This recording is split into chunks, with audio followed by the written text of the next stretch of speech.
Nous avons donc là deux cycles respiratoires, un court, un plus long. La différence est là.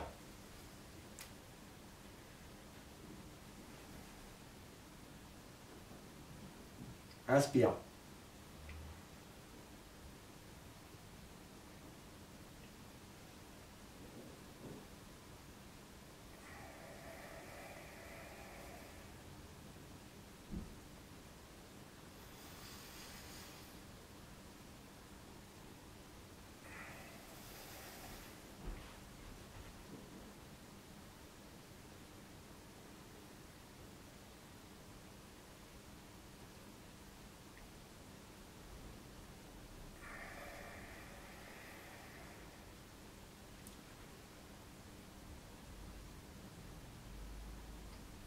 Inspire.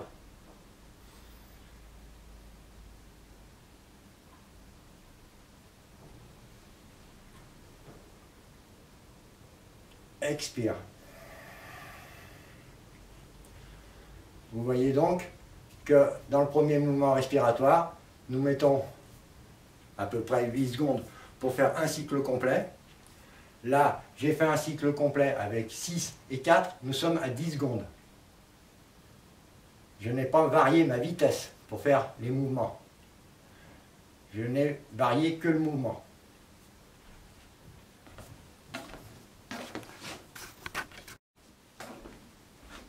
Chapitre 2, la durée. Dans le 1, vous avez vu, nous avons compté la durée que je mettais pour inspirer et pour expirer sur les deux façons, le grand et le petit cycle. On va reprendre là. Cette fois, nous ne nous concentrons plus sur le mouvement. Le mouvement, nous avons appris à le faire, il n'est pas dur. Nous connaissons le geste.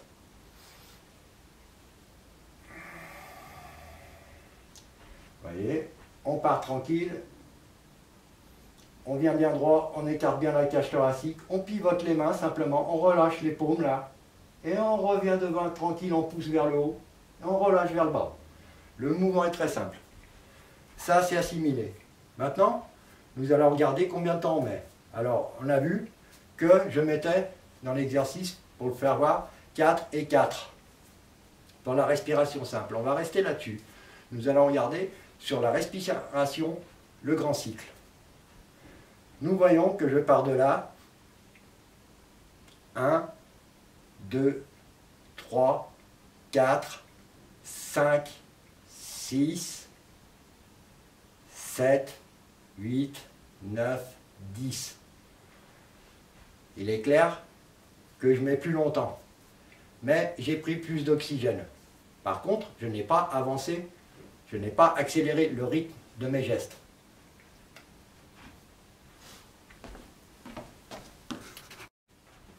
Je démontre par contre que si l'on change le mouvement, nous modifions notre respiration. Notre cycle est modifié. Dès que le mouvement est différent, le cycle est modifié. Pas que le cycle, puisque en modifiant ce mouvement, en mettant un tout petit peu plus de temps pour l'exécuter, en faisant un arrondi supplémentaire, nous allons prendre plus d'oxygène. Donc, à quoi rime tout ça?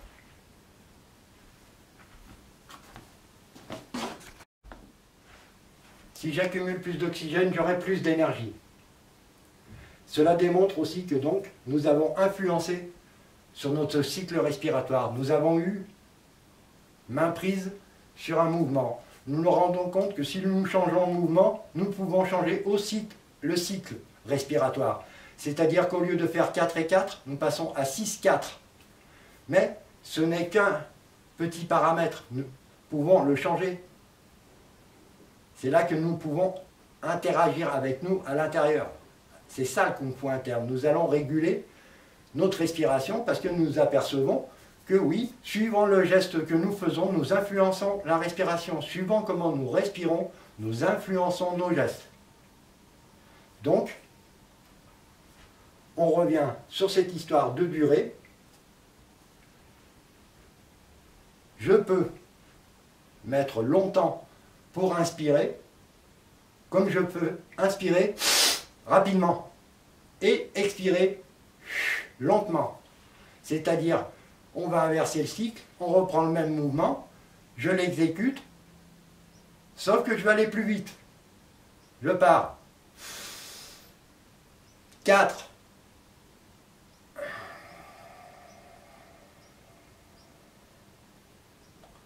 Je peux mettre 6 dans l'autre sens.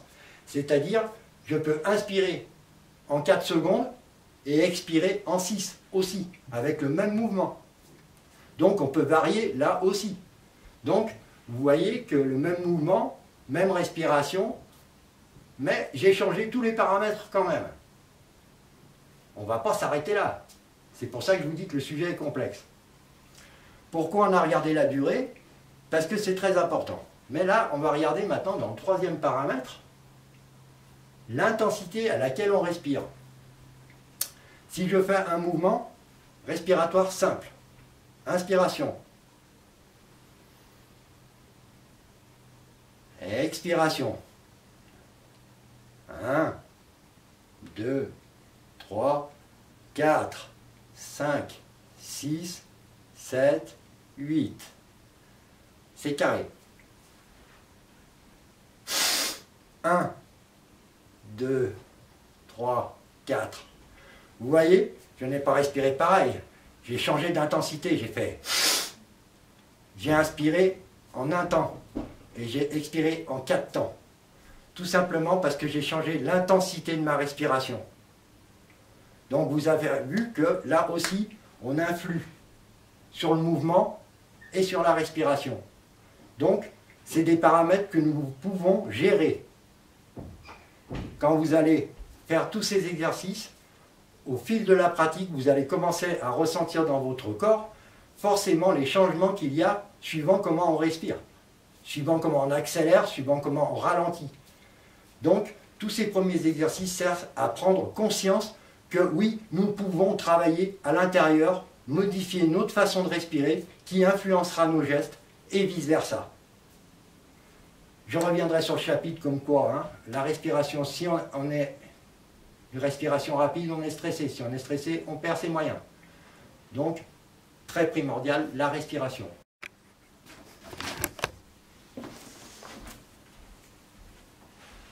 Alors on a vu donc, déjà, commencer à démontrer par ces petits exercices, par ces deux simples respirations différentes, que on a pu agir sur la façon de respirer et sur le geste.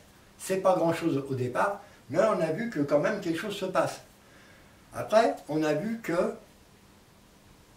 suivant le temps qu'on va mettre dans le cycle pour inspirer ou pour expirer, ça va changer encore les choses. On a influé. Pourquoi? Parce que, comme on l'a dit au tout début des cours, nous sommes en train de découvrir quelque chose, quelques nouvelles sensations, nous sommes à l'intérieur de nous, et donc, nous commençons à prendre conscience de notre corps, de notre respiration. C'est pour prendre conscience de tout cela que nous commençons par ce chemin. Nous étudions ces premiers paramètres pour avoir pris conscience que oui, je peux influer sur ma respiration et sur mes gestes. Donc, dans la phase 3, on vient sur l'intensité. Donc, comme j'ai arrêté tout à l'heure, j'expliquais donc,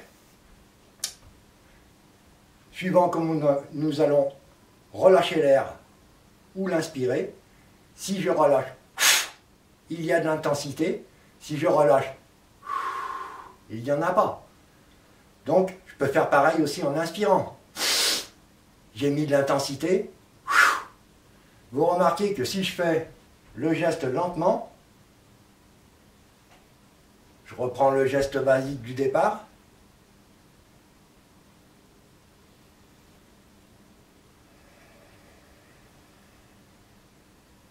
Il n'y a pas eu d'intensité. Pas de changement d'intensité, pas de changement de vitesse, rien. Là, je vais changer l'intensité de ma respiration dans un des cycles. Dans l'inspiration ou dans l'expiration. Là, je vais le faire sur l'expiration. Inspiration.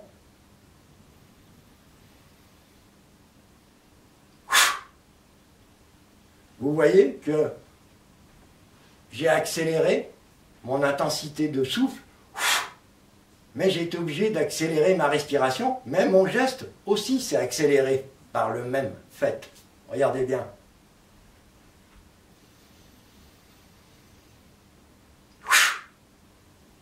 Autrement, je ne suis plus dans les temps.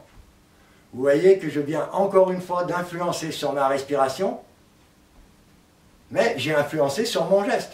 J'ai expulsé plus intensif, mon geste s'est accéléré. Regardez les 3 paramètres que nous avons vus. Nous faisons un simple geste un peu plus ample, nous allons accumuler beaucoup plus d'énergie.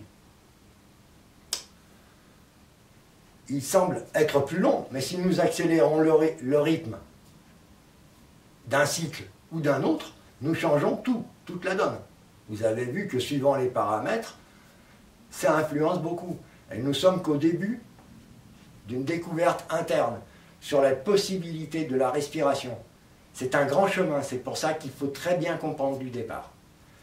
Dès que vous aurez saisi que oui, réellement, je peux influencer sur ma respiration, vous allez voir que ça va se lier à tous vos mouvements. Tous vos gestes seront liés à votre respiration. Vous allez synchroniser tout ça. Après, vous allez en tirer tous les bénéfices, le gain d'énergie, développer de la puissance au bon moment, être calme, la tête froide. Vous atteindrez le Wu Wei. Le Wu Wei, c'est le but du Jeet Kune Do. Pour atteindre le Wu Wei, c'est pas en restant uniquement avec des coups externes. Il faut travailler là, le mental. Pour avoir un mental d'acier, il faut pouvoir gérer ses émotions, il faut pouvoir gérer notre environnement autour, mais aussi gérer à l'intérieur. Si on commence à apprendre à gérer à l'intérieur, nous pourrons gérer aussi à l'extérieur. Vous verrez que les gestes et le souffle vont s'harmoniser. Si on l'apprend du départ, c'est un plus. Vous avez déjà du niveau, c'est pas grave. Vous allez reprendre le flambeau, vous allez mettre ça dans votre technique, vous verrez, vous l'intégrerez partout. Dans tous les arts martiaux, le souffle est principal. Ça sert pour frapper fort. Si vous ne mettez pas de souffle quand vous allez frapper, ça ne va pas aller.